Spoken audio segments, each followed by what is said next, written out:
I hope everyone had a good Mother's Day. A lot of basketball to talk about, so I kind of just want to get right into it. Um, Jason Tatum was incredible on Mother's Day. That to me was kind of his that was like his magnum opus performance, kind of to me. I feel like any questions about Jason Tatum, whether he's number one or the inconsistency is still there. I'm not saying that there still aren't going to be questions about his consistency, but I think the questions about him, like does he have it in him to be a number one? Yeah, I think that he answered that on Mother's Day with that 51-point game. That was just Jason Tatum. Really, he needed a game like that this postseason. I feel like he really, he hadn't had a game like that. And he just came out and he was really aggressive, and the whole team really supported him too in his 51-point endeavor. So when I talk about how I want Tatum to be more aggressive, or I think that the team should move how Tatum moves. I'm not saying that all the other players should go stand in the corner and wait to get rebounds, but what I am saying is that if we can all agree that Tatum is the best player on the team, and the team is gonna go where Tatum takes them ultimately, I think that we need more performances like that from the Boston Celtics. I think that the way that he was getting screens from the Marcus Smarts on the team, and the Rob Williams, and they were definitely more supplementary. I don't want to disrespect any of the other players on the Celtics, because obviously they're all great in their own right, but I don't need Marcus Smart taking the ball up while the other team is on an 11-0 run. That's just not gonna be winning basketball for that team, in my opinion. I think that Boston played really well behind Tatum. And like I was saying, Tatum was just playing mad. He was playing like somebody who was just annoyed, I guess, that they were in a situation like that. Like, he was just so aggressive in attacking the basket, taking his shots, getting to his spots on the floor. He really was just playing like, I'm just trying to get these dudes out of here early, because this is ridiculous. Like, it should have never come to this point. Like, and I like when Tatum plays like that. He was playing like he was annoyed that it's come to this, that it's come to a game 7. Like, he was really just like, he was annoyed of all the talk, obviously, all the people, the question marks, and he just played. He played very well. I would like to see not only that he played really well, but the team played really well, in that they supplemented his aggression, and Jaylen Brown was the perfect co-star. He added 23, I believe. So, I mean, I would love to see Boston play like that more, where, the guys like Smart and even Derek White, Malcolm Brogdon, just those guys. Al Horford wasn't perfect, but that was probably his best game of like the whole playoffs so far. Honestly, I was going to say the whole series, but really probably honestly that was probably his best game of the whole playoffs so far. When these guys play, when they start trying to compete for the number one spot on the court, and they play like, because obviously if you ask them off the court, they're all going to say, oh yeah, Tatum's the number one guy. When the team plays like that, including Tatum, when the whole team is playing like, okay, Tatum's number one, Brown's number two, whatever, like, that team is hard to beat. That team is almost impossible to beat. And I think that if Boston plays like that, I mean, the Heat could be out of here in 5 games. Like, I don't know. I don't know if that was just like a Celtics had their backs to the wall type performance, or is this the Boston Celtics we're going to see going forward? But yeah, if Boston plays like that, the Heat could be out of here in 5 games. But again, I don't know, because Joe Mazzulla has been weird I guess to put it lightly this postseason. He's been really weird to watch. But again, maybe that is the Celtics going forward. Maybe this will be the Celtics team going forward. I think that had Boston lost this game, there would have been potentially a lot of fallout that is now going to be the reality for Philly. I think that was a really smooth segue. Is smoother than my segues have been on this channel. I think that a fair scenario to like a fair scenario to think about and to like talk about and to have discussions about is like, is Joel Embiid gonna leave the Sixers? Is he gonna leave on his accord? I don't think Philly wants to trade him, but we have to put that out there because that's like a thing that technically could happen. Like, will Philly trade Embiid? I just read that James Harden was gonna deny his extension and he's in search of a 4-year deal. I think Philly will try to retain this core. I think going forward, that's what they're gonna try to do. I just, you have too many good things going on right now in Philly. Well, I mean, you're not gonna find another James Harden. You're not gonna find another Joel Embiid. Those guys have their issues, but they're obviously two very talented players that you can build a championship team around, in my opinion. I don't know if the front office is there for Philly to be able to do that, or I don't know if they have the suits to put the product on the court around Embiid and James Harden. Here's my potentially hot take.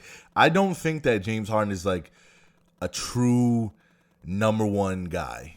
Like, I still think that you can build a championship team around the core of James Harden and Joel Embiid, but you would have to obviously the supplementary parts of the roster would just have to be like very, very solid. And I don't think those players are available for Philly, and I don't think that the front office has, I don't think Philly has the front office to do that. And I don't think it's a knock to not be a number one guy on a championship team, especially in today's NBA where superstars literally just go to they all just pile up in big markets, and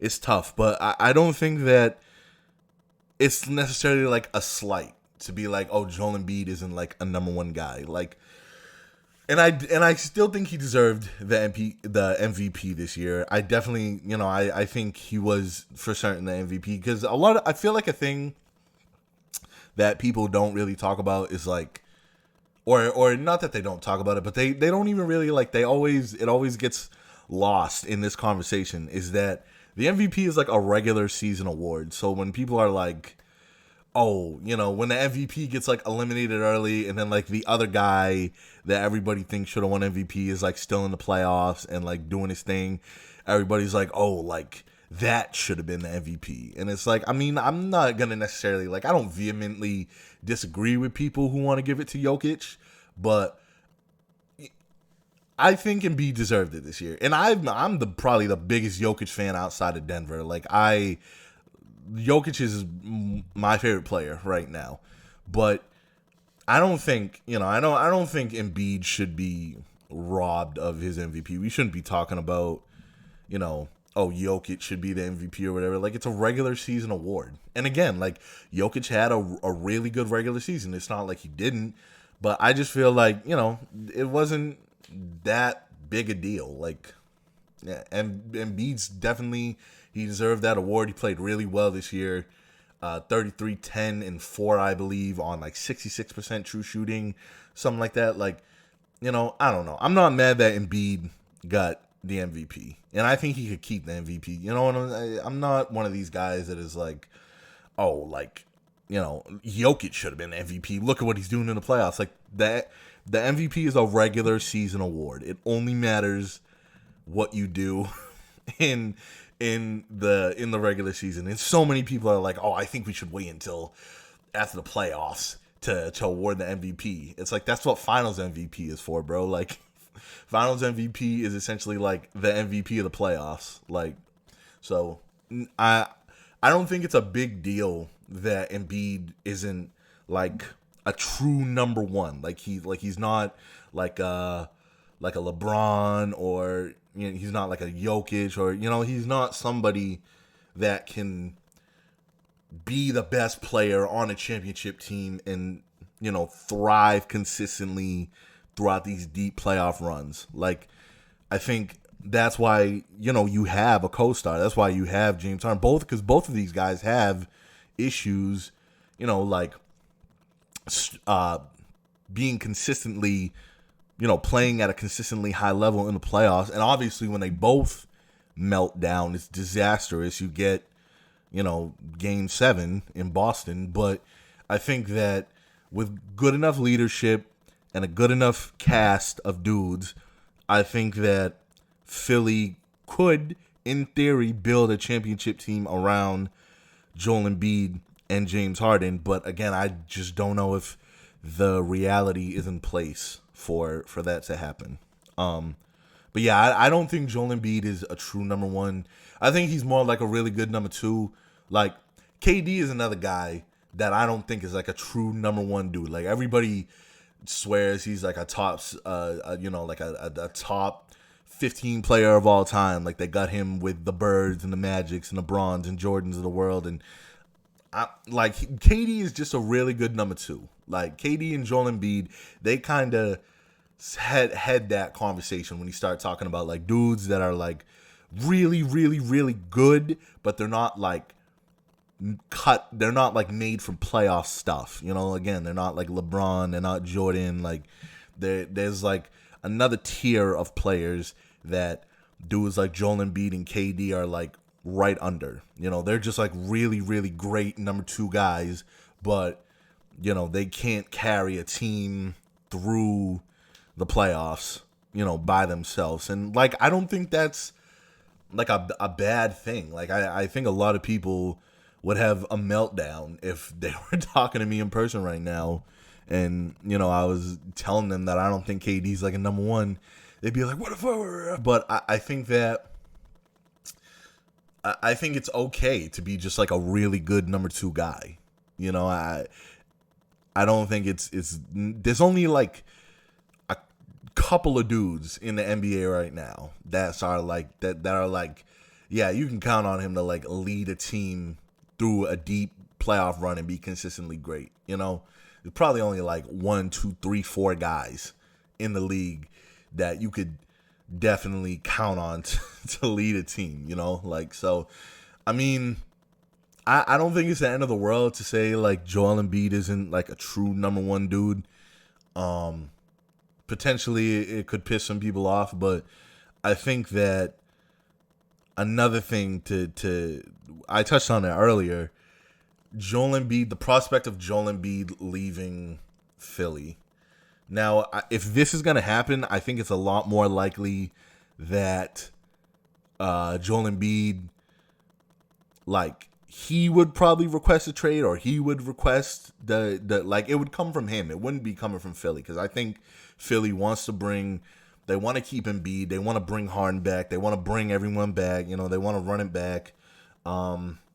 They obviously need a new coach because, Doc Rivers, I mean, he was let go of. I mean, sometimes that's just what happens in the NBA, is that like the head coach just has to pay for like meltdowns like that.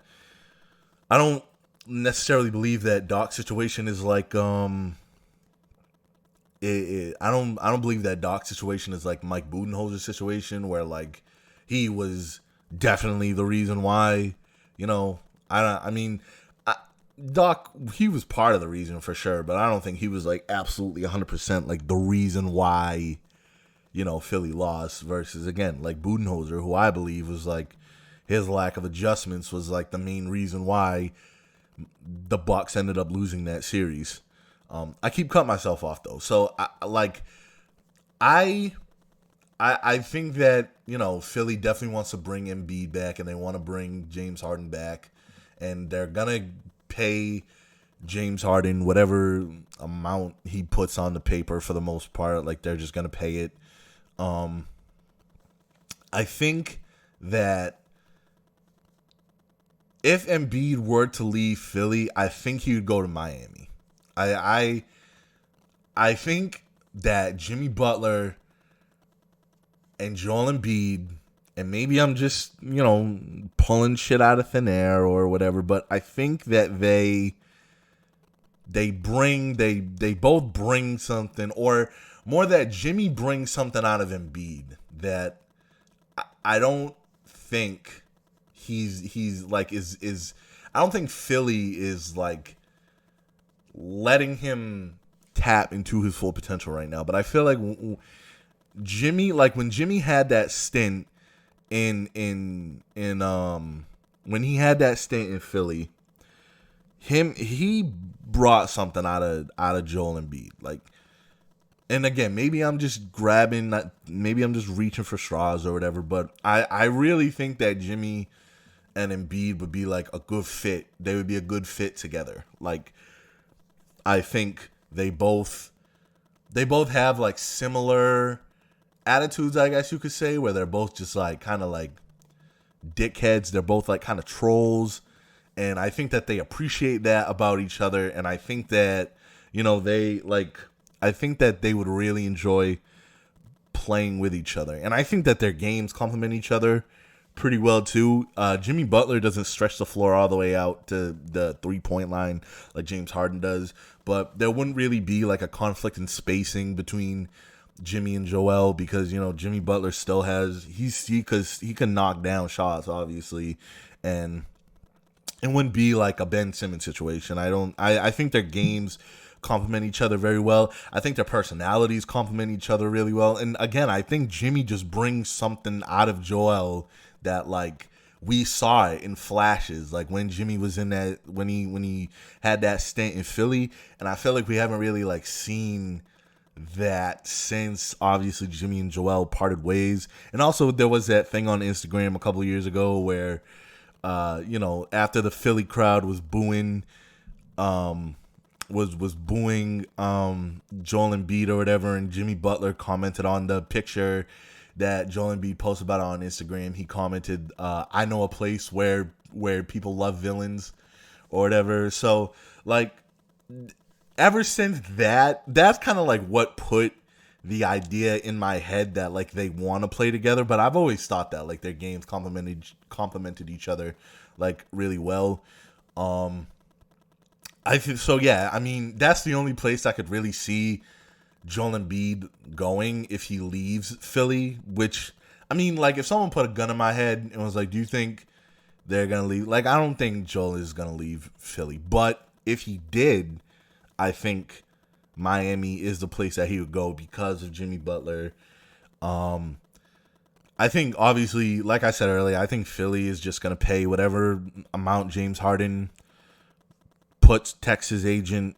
I think that Philly is just gonna pay it. They'll pay whatever because they definitely want to keep Joel, and James Harden together. It's just gonna be like they're gonna have to build. They're really gonna have to find a coach that can kind of keep Joel, and James Harden engaged. And they're going to have to find a coach who can really help James and Joel when they're struggling, because those two are kind of notorious. Obviously, James more than Joel, but those two are kind of notorious for their playoff struggles. And I mean, like I said, I think it's doable. I think you could theoretically build a championship team around Embiid and Harden, but I think that, you just have to, you really have to get a good head coach, and you really have to supplement their strengths and weaknesses on the roster. Monty Williams being let go is like a similarly like crazy situation. It's just like I like Monty Williams. I think he's a good coach.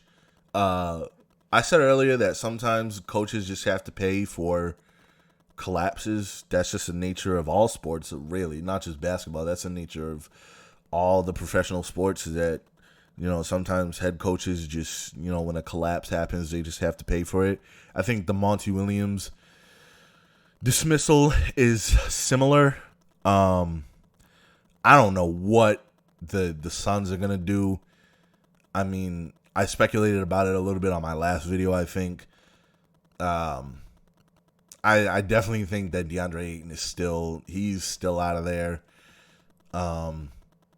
I guess recently it was reported, though, that the Suns want to guarantee all of Chris Paul's money going forward. So I believe that means that they're going to keep him. I don't know why. Maybe they're going to trade him, but other than that, like, I don't know why. I think, I mean, like I said in the last video, I think Chris Paul needs to retire. But, if the Suns still think, he's an NBA player, I guess that's why they're going to give him all that money. Maybe they are going to trade him, though, because guaranteeing the money doesn't mean that, that's not like an automatic no trade clause. It just means they're definitely going to pay him, or he's definitely going to get his money from the league. So maybe the Suns will move DeAndre Ayton and Chris Paul for some depth. I don't know who is the coaching fit in Phoenix. I keep wanting to put like Nick Nurse everywhere because like I think Nick Nurse is a pretty good coach, but I guess Nurse like lost the locker room in Toronto. I guess that's at least what I was hearing. I don't know if it's 100% true, but so I don't know if a guy who, his last coaching job, he lost the locker room. I don't know if that's the fit for a roster that's got a dude like KD on it, who's like very moody and sentimental, and I don't. Sentimental is not the word, but y'all know what I'm trying to say. Like I don't know if KD is a good recipient of tough love or not. The type of tough love that Nick Nurse seems to lose locker rooms over. If I was Phoenix right now, like, I don't think I'd blow it up, but I definitely think, like, yeah, Ayton and Chris Paul got to go. They got to get moved. It doesn't really help that free agency is not, like, super strong this year. Yeah, that Phoenix situation, it's going to be interesting to see how that plays out. The draft lottery was on last night too. I napped through it. I literally forgot that it was on. The fact that the Spurs got the number 1 pick. I mean, I'm happy that the Spurs got the number 1 pick, but I also think that's further proof that, if I could put my tinfoil hat on for a second, I think that's more proof that the NBA draft is definitely rigged, because the Spurs have been kind of dead in the water ever since that Kawhi LaMarcus Aldridge stuff like phased out. Like, they really haven't been. They've been like middling, trending down. So I definitely think the Spurs needed. Obviously, they needed to win the Wembanyama sweepstakes to stay relevant as a basketball city. Kind of like what happened with like New Orleans and Memphis a couple years ago with Zion and Ja. Both of those franchises were really just in like not a great place, I guess, like moving forward. Like, they were just kind of like dead in the water. Like, if they didn't win the draft lottery to some extent that year. Like, both of those places were gonna. Cleveland has been in this situation a couple times too. Like, just yeah, I think that San Antonio winning the lottery is just more proof that the draft is rigged. But I'm not exactly mad at Wembanyama going to the Spurs. I think Popovich deserves a dude like Wembanyama after, like what he's been through the past couple years of his life. Plus, of course, like everything he's done, for the league, the history he's created in the league with like Duncan and Robinson and then Parker Ginobili and I mean even Kawhi, like I love this for Pop a lot. I can't be mad, even though I know it's probably rigged, but I still can't be mad. I'm just happy that it couldn't have been rigged for a better situation, in my opinion. I'm so glad I don't have to see Victor Wembanyama in Detroit. Oh my God, I don't mean any hate to like the Pistons or like Detroit fans or whatever. Like Ben Wallace is one of my favorite players. Like I don't know. I feel like Wembanyama, he wasn't really like a fit for Detroit. I don't know. Like schematically, him and Cade and Jaden Ivey would have been like a crazy, like those, they would have been really good together, all three of them. But just, I don't know. Aesthetically, I don't know. Yeah. I really am happy that, Victor Wembanyama gets to go to San Antonio and, that essentially is going to become the, Wembanyama City. Like, San Antonio. I want to see Victor Wembanyama retire as a Spur. You know what I'm saying? I want to see him finish his career in San Antonio, but I don't know. We'll see if San Antonio even San Antonio is probably going to draft him, but you never know. Any crazier things have happened. You never know. But yeah, I'm really happy that the Spurs ended up winning that. I'm really happy they ended up winning the draft lottery. Couldn't have been rigged for a better situation. San Antonio really needed it too, because again, they've been dead in the water for a couple of seasons now. I mean, Derek White, DeJounte Murray was cool. That was like a cool little era in San Antonio, and I'm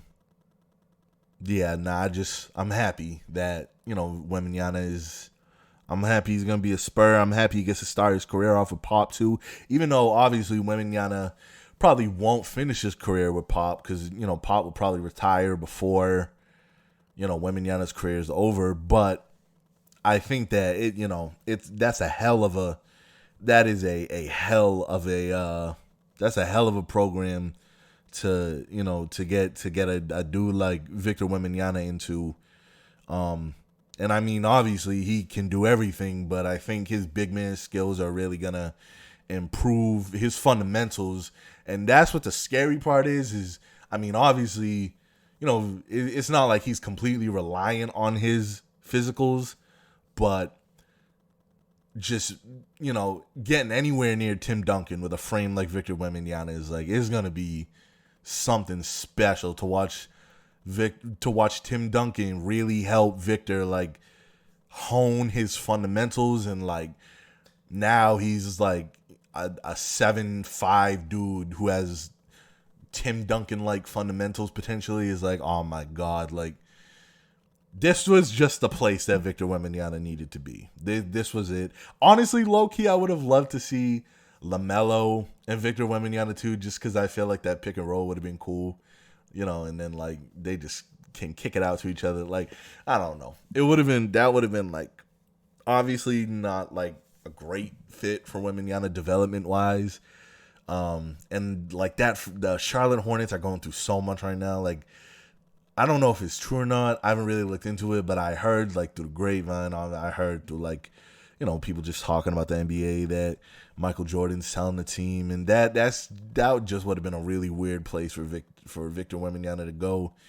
I just liked it because I think LaMelo and Victor would have been fun to watch. But yeah, ultimately, he's good in San Antonio, and I'm glad that he's going to be in San Antonio, and I'm happy that he's not in Detroit. Again, no disrespect to the Pistons or Pistons fans, but I'm happy that he's in San Antonio. Last night, the Lakers Nuggets series started. I don't know what the Lakers are going to do with D'Angelo Russell. I think their report came out, I guess, that they're like, if they don't start him for game 2, they're going to lose. They're going to quote unquote like lose him. Like they're like mentally, confidence wise. I mean, I feel like and this, I guess this goes into like a more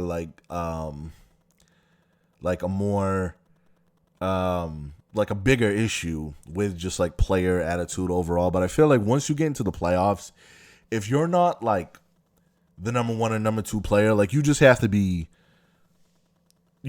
get comfortable with the fact that your role could drastically change in the playoffs. You know, like playoff basketball is different from regular season basketball. I think if the people who watch my channel take away anything from my channel, it's that regular season basketball and playoff basketball is like, it's not the same thing. Like there's some similarities obviously, but you know, there you just, as a role player, like as the third guy and down in terms of roster, you need to be comfortable with the fact that your role could drastically change from series to series. You know, you just become a much more easy guy to roster. You become a much more easy guy to work with.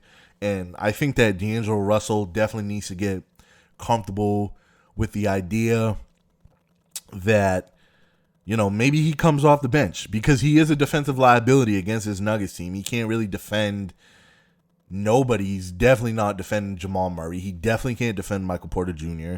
He's going to get bullied by Aaron Gordon. KCP is going to light him up. Like, I mean, KCP is probably, that's probably the place you would put D'Angelo, but I just don't know, you know, especially when you've got other dudes like Dennis Schroeder, who's obviously, he's not the offensive dude that, you know, that KCP is, but he's definitely, I mean, he's not the offensive dude that D'Angelo Russell is, but he's definitely a better defender, you know, and I feel like he's not, again, he's not the dude offensively that D'Angelo Russell is, but he's not like, he can like give you like a diet version of what D'Angelo Russell can give you on offense and still be like an impactful defender, you know. And I just think D'Angelo Russell, I know in that interview a couple weeks ago or months ago or whatever, he like called himself a kid. He was like, I'm a killer. Like, I think that he just needs to get way more comfortable with the idea of like,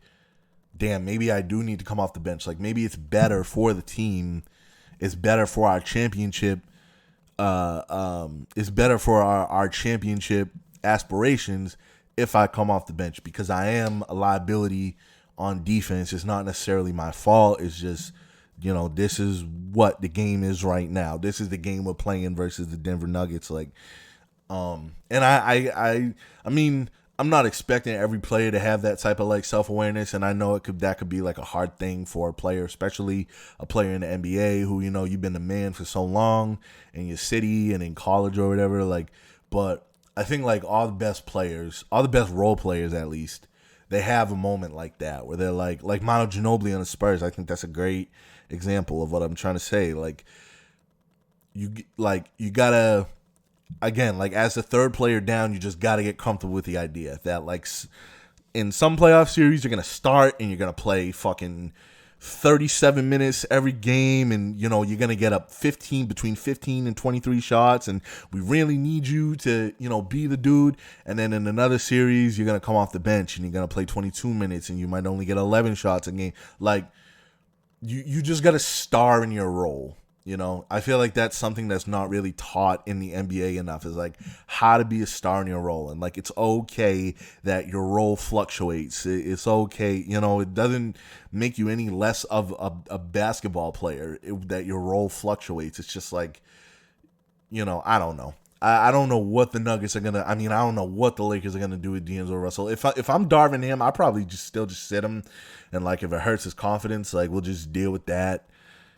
Yeah, that might be a little crazy to say, but it's just like at this point, it's like schematically, it don't make like X and O wise, it don't make no sense to start D'Angelo Russell again, against the Nuggets because they just pick on him every time. Like every time they come down the floor, they just pick on him. So, D'Angelo Russell might be more valuable in this series coming off the bench. Jokic was obviously incredible. Anthony Davis was incredible as well, but Jokic was just, I mean, that shot that Jokic hit at the end of the half, and then all AD could really do is just stare at him, was like, that was kind of like indicative of like what this series is going to be. That game actually answered a big question that I had about this series, because it seemed like in the past, I mean, I've been a fan of Jokic since he was first drafted. He's been my favorite player for a while. But I've always acknowledged that, like, something that used to be, it doesn't appear to be anymore, but something that used to be a weakness for him was just, like, athleticism. And, Anthony Davis is a player who, he's intelligent on top of his athleticism. So the fact that, Jokic couldn't just dance with him on the floor because he couldn't just like up fake him to death or, twirl off of him, or because Anthony Davis was on top of being athletic and having the athleticism to guard Jokic, he had the intelligence to do it too. So I always thought, like, going into this series, I was like, I think Anthony Davis is like, you've seen it in the bubble that Anthony Davis was giving Jokic problems, and even in the past, like, and it just seemed like AD was Jokic's kryptonite kind of. But I mean, that doesn't seem to be the case anymore. It seems like they're just gonna go back and forth now. They're really gonna. I guess it's a wash. You could say it's a wash because you got to double Jokic. That's how you got to guard Jokic. You got to double him, and you got to double AD. That's how you got to guard both of them. So that they're going to be like a wash, and they're just going to go at each other's necks for the rest of the series. And like I said, I don't think one guy really get the better of the other. If you had to choose, I'd obviously say Jokic because he had like double AD's rebounds, and the Nuggets won the game, and he had 10 assists. So, but they both really like did what they had to do last night, and they both balled out. That's going to be a very, very, very entertaining matchup to watch going, as we go deeper into this series. I like that Jokic has really stepped his game up. Like, even before like that last night, I never doubted Jokic or was mad at Jokic that, he was like hindered by Anthony Davis, but it really like it makes me happy that Jokic has stepped his game up to the point where AD can't just bully him, or AD can't it's not AD just don't solve Jokic anymore. It's like I said, they're gonna go back and forth. They're gonna go at each other for the whole series. Yeah, this is going to be this is just going to be a really, really great series. I wonder how Jamal Murray will do. I wonder, they're probably going to put, I think they need to put Vanderbilt on, because they have Murray. They have Murray on, they have Vanderbilt on Murray in the second half, and then they have Rui on Jokic. And that's another thing too that I want to see. Because I think Jokic was like 0 for 2 in the fourth quarter, I think. Like, I think he only put up 2 shots. But I'm going to, like, rewatch the game after I get done with this. But I think Rui, like, giving Jokic problems, like, I wonder if that's going to be, like, a thing. Because even after the game, Mike Malone said, like, I feel better about cleaning stuff up after a win than after a loss. So, like, there was definitely something to, like Rui, the Lakers got it. Like, they were, they found something. So or they think they found something, and it looks like they found something, but we'll see how the Nuggets are going to combat, Rui potentially giving like Jokic issues going forward. Like I said, they'll probably put Vanderbilt on Jamal Murray. I can see Aaron Gordon just kind of, KCP and Aaron Gordon just kind of switching off on LeBron further for the rest of the series. This is gonna be such an intense chess match. It's gonna be so good. I can't wait to see what adjustments and lineups both teams come up with. For the problems that are gonna eventually arise for both teams. And this is, man, people were talking about how the Lakers Warriors is gonna be a good series. Man, this is the series right here. This could be the best series of the entire postseason. Like, this is gonna be it. This is gonna be it right here. I think that's everything that I really wanted to like get off my chest and just talk about. Though I was away again for a couple days, just like anytime that like I'm away or whatever, so I'm just dealing with like personal stuff or whatever. Like, it's, I like doing this and I want to keep doing this, and I appreciate everyone who takes time out of the day to click on this and watch this and listen to me ramble. And, even if you disagree with me, I want to hear why in the comments below. If you agree with me, I definitely want to hear in the comments. Definitely leave a like if you like what you hear. Please don't leave this video without leaving a like and subscribing if you think, I'm providing you with like good content. I really appreciate those likes. I really appreciate the subs. I'm trying to get to 50 subs by the end of the year. I think that's not a crazy. I think that's pretty realistic. Definitely, share this in your group chats and hopefully don't clown me, but it is what it is if you do. Thank you very much, and regardless of what you're doing or where you are, I hope you have a really nice day.